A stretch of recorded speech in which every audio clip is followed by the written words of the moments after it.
Oh my goodness, I love this YouTube streaming live. I've only done it a couple of times. I mean, obviously I go live on Facebook, but it's different on YouTube. This is like, you're like not only talking to your friends, you're like talking to the entire world. So hello world, hello. Let's get this all set up. So I wanted to jump on today um, because I want you to choose you. It is time for you to choose you.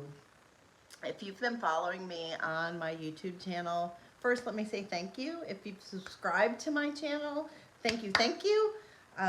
It's remarkable to see how, and I've been paying attention to my own use of YouTube, you know, how much I watch, but I don't always necessarily subscribe. So if you like my channel, I want to encourage you to please subscribe.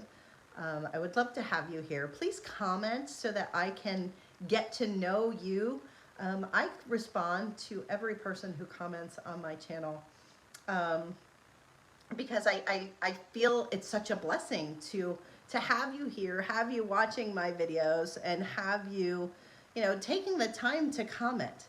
And especially what I love is when things in my videos resonate with you and it makes you want to talk to me back, and it makes you want to share with me your story. And I want to encourage you to continue to share your story, because what you might not know is that starting to share your story and communicating about your loss is a really good way to help you heal. And so I wanted to talk a little bit today about, you know, time to choose you, because so many people don't necessarily think about getting actual grief support in a big way, right? We come to YouTube, we watch our videos, and that's what I do, is I try to create content that's going to be helpful to you. But what I found is that when I see the comments and I see people who are really struggling, like I did, grief is, it's bigger than we think it is, right? And it's bigger than society tells you it is, right? And so many of us, I hear time and time again where, you know, we don't know anything about it, and then we lose somebody who's super special to us, and all of a sudden we're thrown for a loop, and we're like, what the heck just happened? If that was your experience, let me know. And we talk about it differently. For me, it was a little bit of a punch in the gut. Grief feels like a punch in the gut for me. It was bigger than I thought. It was more overwhelming than I thought. And I didn't know that grief was trauma. And oftentimes it can be, and it is. And so what's interesting is one of the biggest things that I see with the people that I talk to is people feeling guilty. They feel guilty about what they did. They feel guilty about what they didn't do. And they feel lonely, and they feel isolated, and they feel like, and this may be you, right? You may feel like you don't have support, like people just don't get it. And you're like, how do people not know what a big deal this is, right? And people show up in the beginning, they show up for the funeral, they give you all the I'm sorry for your loss on Facebook, all of that. But then after a month, after 2 months, definitely after 3 months, that's about the time when people start forgetting, or they start thinking not to comment.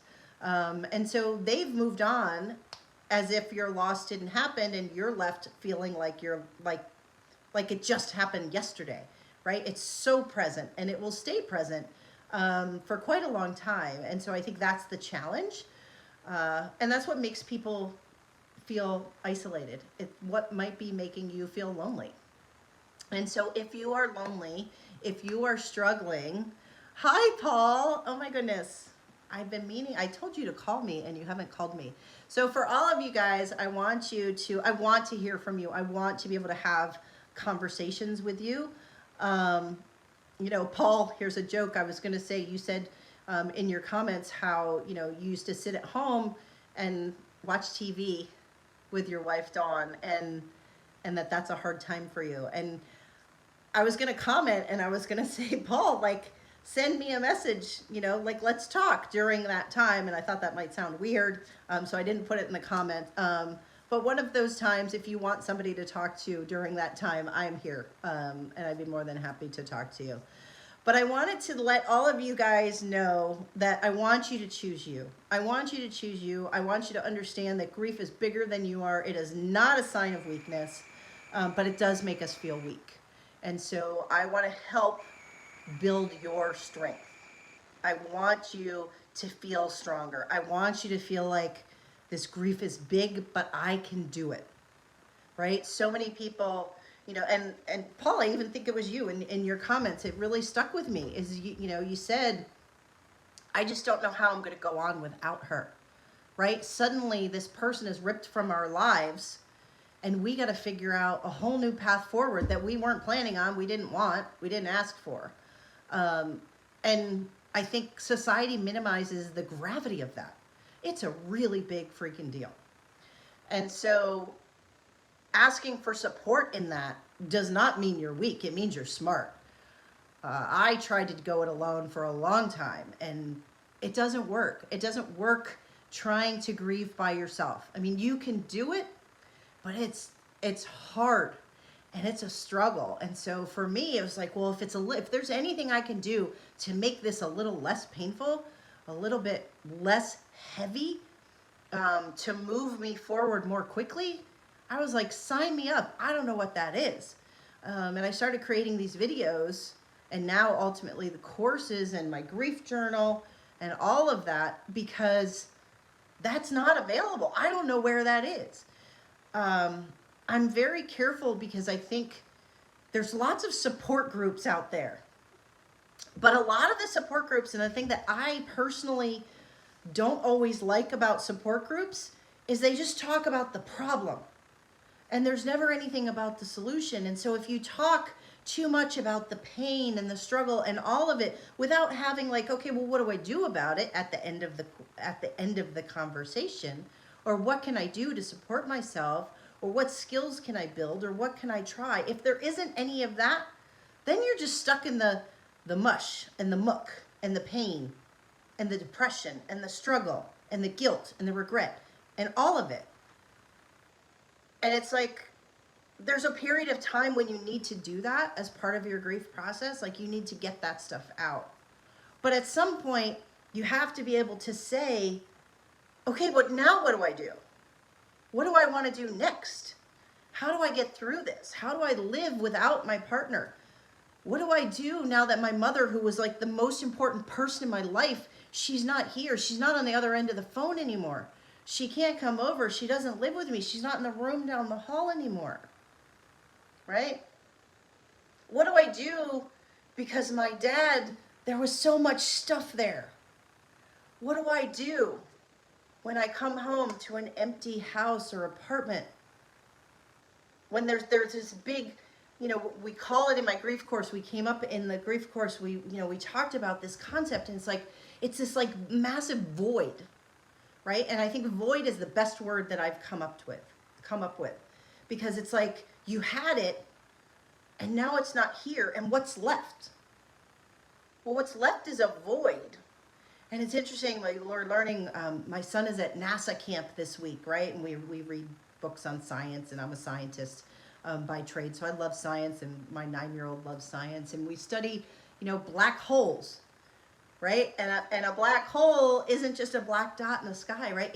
It's a void, and it actually like sucks things into it, so much so that like light can't even escape it. And so I feel like that's what grief is like. There's this like the void and this black hole, and it like sucks everything from you. And so when I talk about in my course, living your life stronger than your grief, is you have to get stronger. You have to build strength. And if you saw my video a couple times ago, your grief stays the same size, but you have to get bigger. You as a person. And so none of us are taught how to do that. I was like, okay, how do I do that? Where's the manual, right? And I keep saying that I'm going to create a manual for all of this. But for now, I have the grief course, and the grief course will probably create the manual. Honestly, it probably will. But in the grief course, what do? We get together. It's usually a small group of people.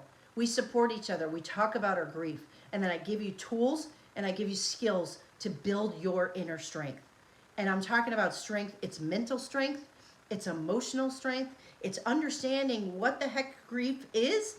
How is it going to show up for you? And where are the challenges that you have? So we address all of those. And I make sure that I ask you at the beginning of the course what all of those things are. So I tailor the course specific to you.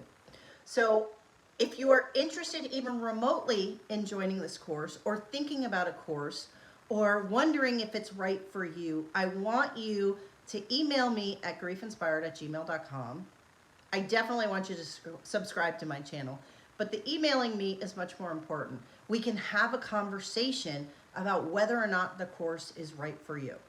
But if you're here and you like my videos and you like the content I put out, you will love the course because we get to interact. We get to have that conversation.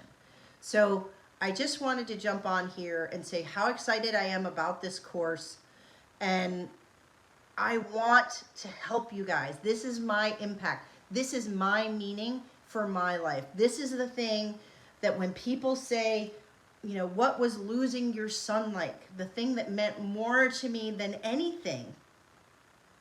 Well, it's given me this. It's given me purpose. It's given me meaning, and I am making an impact in the world, and I want to do that as big as I can. And the only thing that's stopping me is me.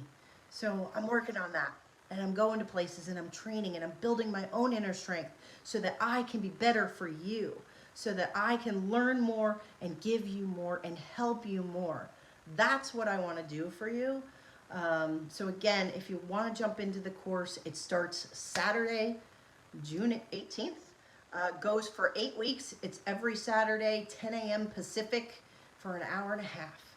And then there's some homework in between, and we talk in between, and sometimes I add a couple extra classes in there, or we do some other different exercises on different days. Everything's recorded. Ask me all the questions you want, and I will reply to them. If you have any questions, put them in the comments so other people can see them as well. But I'm super excited about this, and I want to get in the room with you, whether it's on Zoom. Someday I would love to have retreats where we can physically go together. But for now it's Zoom, because that's what I can create for you. And so that's what I'm doing. So I can't wait. I just wanted to let all you guys know that that's what's going on with me. And if there is content that you really want to see, if you have a burning question that I can answer, I will do a live video for you, a Q&A video, either live or recorded, whatever you need. If you saw in the last video, I also talked about this technique that's called whiteboarding. So it's the video that I just released on Wednesday that talks about using a whiteboard. And it's about the change. When change happens, what do?